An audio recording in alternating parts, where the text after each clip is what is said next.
और वो सबको खत्म कर रहे थे। खैर, अब अचानक से तास्या बेहोश हो जाती है, जिससे कि सभी परेशान थे।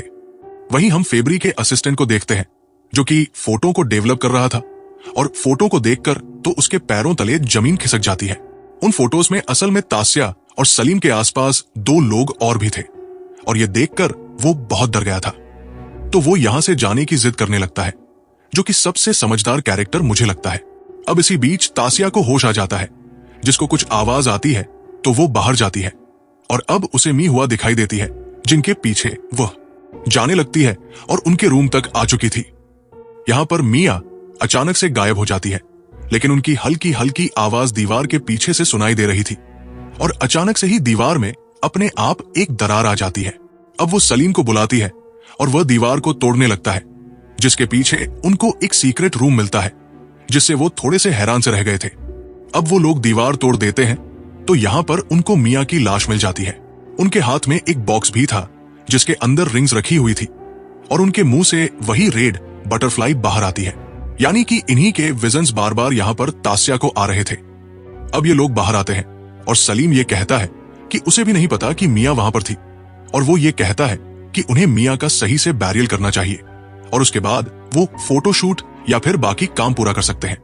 फैब्री का असिस्टेंट इतना डरा हुआ था कि वो वहां से भाग जाता है, जो कि उसने बहुत ही बढ़िया काम किया।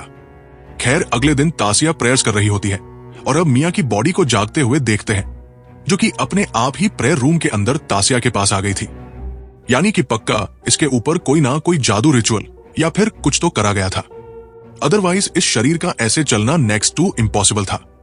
माइट भी यहां पर मिया की आत्मा अभी तक मौजूद थी, और वो यही चाह रही थी कि उसके शरीर को ढूंढा जाए। अब अगले सीन में सलीम जो होता है, वो बॉडी को ग्रेव में बैरी करता है, जहां पर उनका कॉफिन खाली पड़ा हुआ था पहले से। अब इसी बीच तास्या थोड़ा सा अजीब बर्ताव कर रही थी, जिससे कि आर्यन परेशान होकर को चुन चुन के पास जाती है, और वह ये कहते हैं कि उस घर के अंदर दुख और शोक समाया हुआ है। वहां पर पहले भी कुछ हुआ था, तब कोई रिचुअल करा गया था, लेकिन तब उन्होंने कुछ नहीं किया, लेकिन अब वो उनकी हेल्प जरूर करेंगे। अब हम घर पर फैब्री को देखते हैं, जो कि तास्या से कहता है कि वो उससे बहुत प्यार करता है और वो उसके साथ चले। इस पर वो ये कहती है कि वो सलीम से प्यार करती है और उसको छोड़कर कहीं नहीं जाएगी। वो ये कहता है कि सलीम उसे यहां पर लाया, और अब यहां पर ये सब हो रहा है, और ऐसे में उसे सलीम के साथ नहीं रहना चाहिए। ये काफी रिस्की है, और वो उसको किस करने की कोशिश करता है, लेकिन उल्टा तास्या उसे धक्का देकर वहां से निकल जाती है। सालिमन दूर से ये सब देख रहा था, और वो ग्रेवयार्ड आता है, क्योंकि उसकी नाक से खून आना रुक ही नहीं रहा था। अब तास्या उसके पास आती है, जिससे वो ये कहता है कि अभी उनकी शादी नहीं हुई है, तो तास्या उससे और उसके परिवार से जुड़ी ही नहीं है, तो वो यहां से चली जाए, नहीं तो उसके साथ भी यही चीजें होंगी और वो शादी नहीं करेंगे, और ऐसे में वो खुश रह सकती है, मुश्किलों से दूर रह सकती है। लेकिन ये सुनकर वो गुस्सा हो जाती है और ये कहती है कि वो उसे छोड़कर कभी भी कहीं नहीं जाएगी। खैर, अब वो अपने रूम में आती है, जहां पर उसे वही हेयर पिन मिलती है, जो कि असल में मी हुआ की थी, और अब वो रेड बटरफ्लाई उसे गाइड करती है, जिसके पीछे जाने पर उसे मिया की शादी वाली डोल फोटो और शादी के लिए सजा हुआ कमरा मिलता है। वो कमरे के अंदर वापस आती है तो मिया उसे हट करती है, जिनका खून उनकी आंख में चला गया था, और अब वो खुद को 1940 वाली टाइमलाइन में पाती है। तो दोस्तों, अब यहाँ पर खुलने वाले हैं इस मूवी के असली पत्ते। अब तास्या जो होती है वो भानु और मिया को देखती है, जो कि एक दूसरे से बहुत प्यार करते थे, और वो बटरफ्लाई वाला हेयर पिन जो होता है वो यहाँ भानु ने ही मिया को गिफ्ट में दिया था। तास्या शादी वाला दिन भी देखती है, जब जापानीज सोल्जर्स ने उनके घर के ऊपर हमला किया, और इसमें ही भानु को शूट करके खत्म कर दिया गया था। अब मिया इससे बहुत टूट गई थी, और उन्होंने उसी हेयर पिन से खुद को स्टैब करके खत्म कर दिया। अब यहां तक तो ठीक था, लेकिन अब तास्या वही सॉन्ग गाने लगती है जो कि आखिर में हुआ ने गाया था, और वो खुद को स्टैब करने ही वाली थी, लेकिन सलीम वहां आकर उसे रोक लेता है, मतलब कि प्रेजेंट टाइम में उसे होश में ले आता है। वो दोनों बातें करते हैं, जहां पर वो ये बताती है कि उसे गाने का मतलब पता है, और मिया भानु से शादी करना चाहती थी। खैर, अब तक आर्यन कोचुनचुन के साथ वहां पर आ जाती है, और कोचुनचुन ये कहते हैं कि उन्हें 2 स्पिरिट्स की शादी कराने वाला रिचुअल करना पड़ेगा, और उसके बाद ही इन्हें शांति मिलेगी। वो आगे बताते हैं कि उन्हें स्पिरिट्स की शादी करानी है, और यहां पर 2 स्पिरिट्स की आपस में या फिर एक डेड या फिर लिविंग से शादी हो सकती है, यानी कि या तो स्पिरिट स्पिरिट की शादी हो जाए, या फिर एक व्यक्ति की और स्पिरिट की भी शादी कराई जा सकती है। अब भानु और मिया की डॉल्स लाई जाती है और उनकी शादी कराने को चुन चुन उनकी स्पिरिट्स को बुलाते हैं और अब बहुत सारी स्पिरिट्स की आवाज आती है, लेकिन भानु की स्पिरिट उनको कहीं पर भी नहीं मिल रही थी। वो कहते हैं कि उन्हें भानु की बॉडी या फिर किसी बिलोंगिंग को ढूंढना पड़ेगा, जिस पर तासिया कहती है कि उनके पास में हुआ और भानु की वेडिंग रिंग्स है, जो कि उनको उसी बक्से में मिली थी जहां पर मिया को दीवार के पीछे रखा गया था। खैर, अब वो ये कहते हैं कि इससे काम हो जाएगा तो वो पहले रिंग्स लेकर आए और फिर उनको आफ्टर लाइफ में जाकर भानु की स्पिरिट को ढूंढकर यहां पर लाना पड़ेगा। सलीम कहता है कि वो जाएगा, लेकिन तासिया बोलती है कि उसने भानु को देख रखा है, वो उसको ला सकती है, लेकिन वो ये कहता है कि अगर ऐसा करने से वो वापस नहीं आई तो वो खुद को कभी माफ नहीं कर पाएगा, तो वो खुद जाएगा लेने के लिए। लेकिन कोच चुनचुन ये कहते हैं कि अगर वो गया तो शायद उसके एंसेस्टर्स उसे अपने साथ ले जाने की कोशिश करेंगे और ऐसे में तासिया का जाना ही ठीक रहेगा। और वो भी यही कहती है कि वो जाएगी और वादा करती है कि वो वापस जरूर लौटेगी। अब सलीम फैब्री के साथ वो रिंग्स निकालने जाता है और यहाँ फैब्री उससे झगड़ा करके उसे बेहोश कर देता है, क्योंकि सलीम ने फैब्री को यह कहा था कि वो उसकी मंगेतर से दूर रहे। उसने नोटिस किया है कि वो बार बार उसके सामने आकर अपनी फीलिंग्स को बार बार बयां कर रहा था, जो कि बिल्कुल ठीक नहीं है, और इसी के चलते यहां पर फैब्री को गुस्सा आ जाता है, जिसके चलते उसने ऐसा कर दिया। और अब फैब्री जो होता है वो सलीम को वही खाली ग्रेव के अंदर डाल देता है। दूसरी ओर को चुनचुन तासिया को समझा रहे थे कि उसको करना क्या है, तो वो आफ्टर लाइफ में जाएगी जहां पर उसे भानु की स्पिरिट को ढूंढना होगा और उसके मिलते ही उसे उसके सामने ये मंत्र वाला कागज जलाकर उसे वापस यहां पर लाना है। और अगर उसे कोई भी आसपास से बुलाता है तो उसे उस चीज को, उस आवाज को नजरअंदाज करना पड़ेगा। अब फाइनली तासिया आफ्टर लाइफ में आ जाती है जहां पर बाकी स्पिरिट्स उसे हट करती है और यहाँ का इविल उसे सालिमन के विजन सिखाकर रोकने की कोशिश करता है, लेकिन समय रहते भानु की स्पिरिट उसको मिल जाती है और वो उसके साथ वापस आने लगती है। दूसरी ओर हम देखते हैं कि जब ये रिचुअल चल रहा होता है, यानी कि असल दुनिया के अंदर, तो फेब्री आकर को चुनचुन को खत्म कर देता है और तासे को ले जाने लगता है, लेकिन अब तक आर्यन सालिम को जगाती है। सालिम वापस आकर फेब्री को पीट देता है और उसे बेहोश करके बाहर ले आता है। अब असल में सालिम जो होता है वो फेब्री की शादी मिया से कराने वाला था, लेकिन तब तक तासिया रियल वर्ल्ड में वापस आ जाती है, जो कि सलीम से ये कहती है कि वो क्या कर रहा है। मी हुआ को सिर्फ भानु से शादी करनी है, ना कि किसी भी इंसान से, यानी कि उसका मकसद खाली शादी करना नहीं है। खैर, अब तक पबरी होश में आकर सलीम पर हमला करके उसे खत्म कर देता है और अब तभी एक चीख के साथ वहां की लाइट चली जाती है।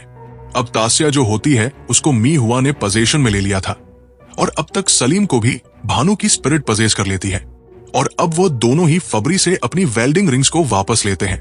अब आर्यन यहाँ पर पुलिस के साथ पहुंचती है, लेकिन तभी उसे वहां पर फेब्री खत्म हुआ मिलता है। ऑब्वियस ही बात है कि यहाँ पर इन दोनों की ही स्पिरिट्स ने जिन्होंने तासिया और सलीम को पजेस किया था, उन्होंने उसको खत्म कर दिया और तभी हम देखते हैं कि तासिया और सलीम गायब हो चुके थे। खैर, अब हम पजेस्ड हुए तासिया और सलीम को देख पाते हैं, जो कि सड़क पर कहीं जा रहे थे, यानी कि शहर की ओर, या फिर ये कहा जाए कि अब भानु और मिया एक साथ हो चुके थे और फाइनली जो चीज वो इतने सालों से नहीं कर पाए थे, साथ नहीं रह पाए थे, वो अब यहाँ पर इन दोनों के शरीरों को लेकर रहेंगे। यानी कि मुझे लगता है मिया यहाँ पर इंतजार ही कर रही थी कि कोई यहाँ पर आए और उसको निकाल दे, यानी कि उसकी बॉडी को आजाद करे, उसकी स्पिरिट को आजाद करे। और हम ये भी देख पाते हैं कि एंडिंग में हमें उस लाल बटरफ्लाई के साथ साथ एक सफेद बटरफ्लाई भी दिखाई दी थी, जिसका साफ मतलब यह है कि तासिया और यहां सलीम की जो स्पिरिट्स थी वो बाहर आ गई थी और यहां पर जो मी हुआ और भानु की स्पिरिट थी वो इन दोनों के शरीर के अंदर चली गई।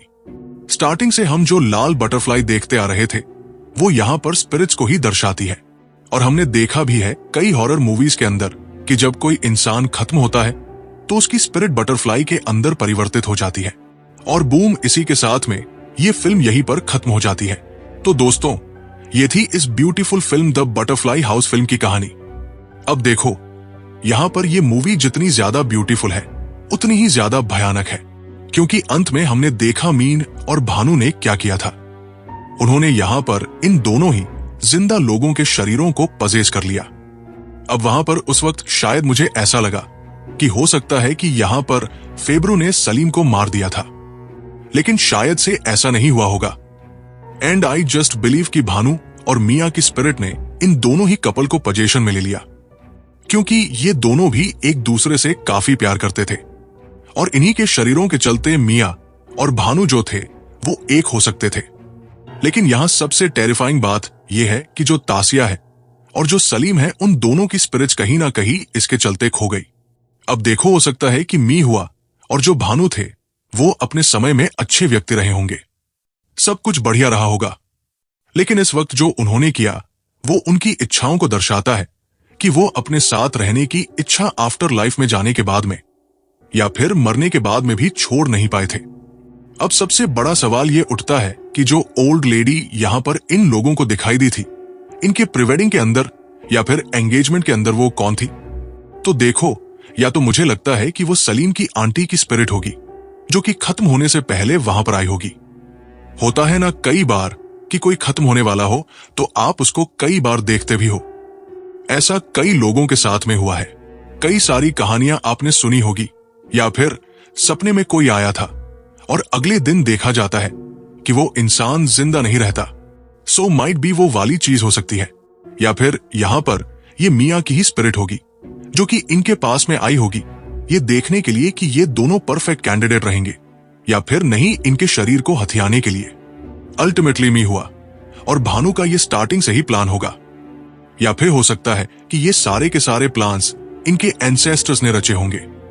और अंत में हमने बटरफ्लाइज को देखा था जो कि जीवन को दर्शाती है, रिप्त को दर्शाती है, और हमने ये देखा था कि एक लाल बटरफ्लाई और एक सफेद बटरफ्लाई एक हो गई थी। तो ये चीज जो है ना, वो दो चीजों को सिग्निफाई करता है। सबसे पहला तो ये है कि यहां पर जो तासिया और सालिम की स्पिरिट्स थी वो बाहर आ चुकी थी और यहां पर उनके शरीरों को इस्तेमाल कर रही थी, मीवा और भानु की स्पिरिट।